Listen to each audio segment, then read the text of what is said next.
Hey everyone, this is Josh from before. I'm here with McFarlane Toys DC Multiverse Robin King from Dark Knight's Death Metal. As you can see, this is going to be another one of the undersized characters from this line because it's a Robin.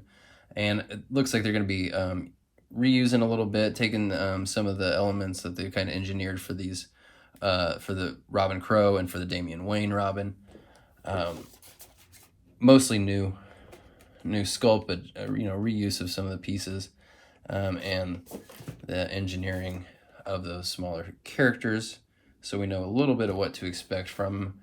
But let's just dive right in and get them out of there. So if I recall correctly from the books, Robin King was just one of the Robin Crows, and then the whatever Batman Who Laughs, Dr. Bat Hatton, what was it called, Darkest Night, I guess, just decided like, hey, you are, there's something special about you and you're the king now. And then he just acted differently after that. I really don't, to me, that's kind of, a lot of Scott Snyder's writing is like that, where something happens in the story and I'm like, wait, did I miss something? Because you're acting like this is important, but I don't remember. Like, or you didn't communicate exactly why it was special.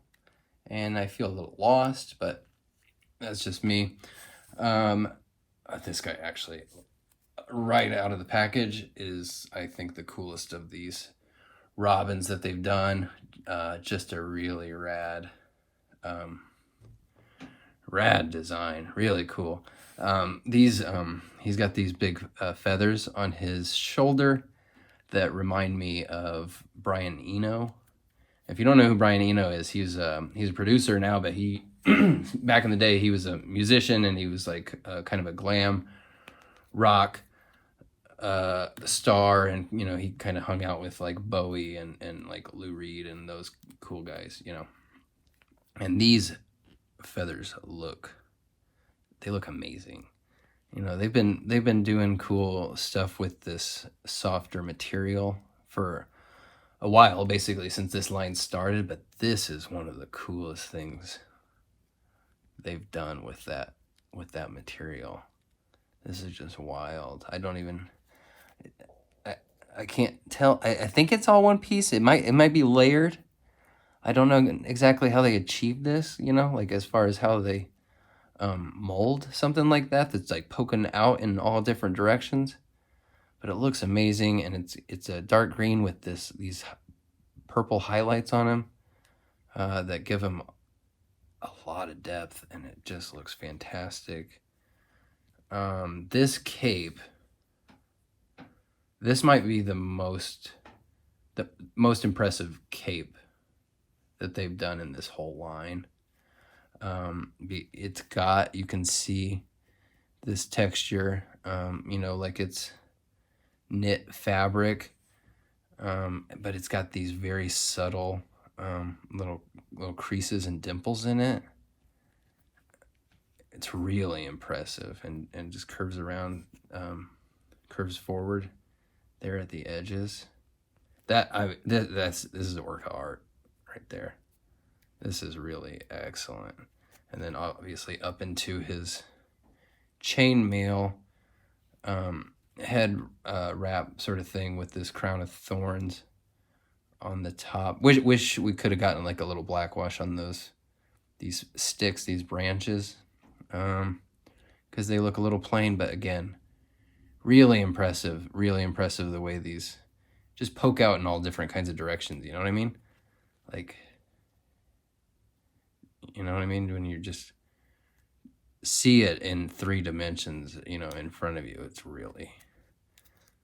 his chainmail thing got a little bent there in the way they had it packaged, but it's all right. Really fantastic head sculpt. That's it, man. This guy just looks awesome. Looks awesome. Fantastic head sculpt. It's still got plenty of range because that chainmail is soft. Doesn't look up too much, but he can look almost, straight down. And the way that neck sticks out, the collar, when they do things like that give it some extra depth, it really pops, and it makes the head sculpt feel even more sort of expressive, have even more attitude. So yeah, so first of all, obviously that's the same. That is the exact same torso from this Damian Wayne Robin. So if you've seen him, you know what to expect. And actually, same torso and the same top half of the arms. Can you see that? Down to the elbow. Those are the same from Damian Wayne, but then he's got these new arms, forearms and hands. Oh, looks like that hand was bent quite a bit to the point that it's even like, you can see that it's stretched, the plastic's kind of stretched. If you see that discoloration a bit, I don't know if it shows up all the way on camera. But nice creepy hands, kind of sharp, pointy claws there. With these, his gauntlets have these kind of double layered sort of look. And again, if you've seen any of those other Robins, then you know that this is a single elbow. There's a cut on the bicep, ball joints, or not ball joints, but you know, the shoulders the way we've seen before, but without the sort of rocker, butterfly sort of thing that they've got in there. This, he's got that first, that Damian Wayne was kind of tight, even though he had a soft, torso. He was kind of, because it's cinched kind of tight, is harder to get the ab crunch out of him, but this actually works a little bit better. It feels a little bit looser. You can hear him ratcheting in there. Yeah, see, much easier time moving that, which is nice. This is another thing. Anytime in this multiverse line, if somebody's got something hanging down, covers their waist, always see if there's hidden articulation underneath that. So see, he does have a waist under there, just hidden. Really nice touch. These legs are gonna do that anytime you put too much pressure on them, which they just snap right on. It's not a terrible problem, but it's just this sort of barbell thing that they've got instead of their weird proprietary like pelvis articulation that they normally use on the full-size characters. The knee is a single knee again. Maybe has a little bit more range than that Damian Wayne. Maybe not. No, it's pretty tight. Like, unfortunately, just cannot get too much range out of those. But they do have, and you might not notice this, they do have a swivel, which helps a little bit. Ball joints in the elbows are pretty ugly. Feels like they've been taking steps recently to try to make those a little more sort of seamless and not just the abrupt cut, but yeah, they did not knock that out of the park this time. In fact, yeah, Damian Wayne's actually worked a little bit better, just because there wasn't a big as pronounced of a sort of separation there. I mean, all in all, this guy's really fun. I think he's the best one of these Robins. I still love that Crow. Really successful figure right there.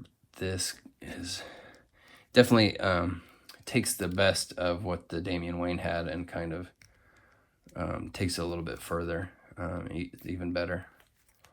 This guy's really cool, creepy, fun, and unique. I say it over and over again. I like all my characters on the shelf to have as much unique sort of profile or silhouette or shape or colors, and this guy definitely is one. So maybe he's got some limitations. Doesn't have quite the full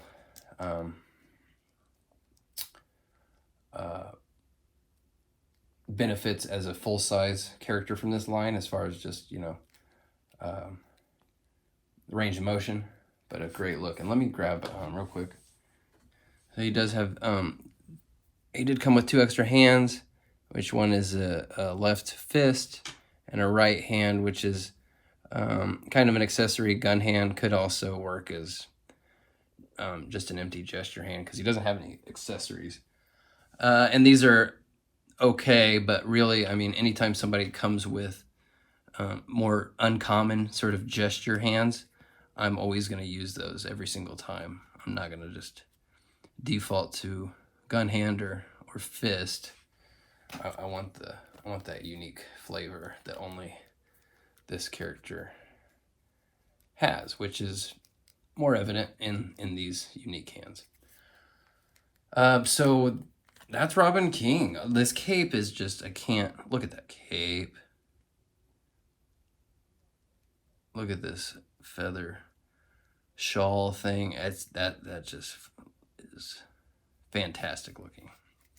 I will do the Darkfather Build-A-Figure in his own video, so I'm not going to pull that out this time. Just giving you a look at Robin King. For my money, I think it's the best Robin that they've put out so far. So be on the lookout for this guy. I found him at Target, and I will talk to you guys soon.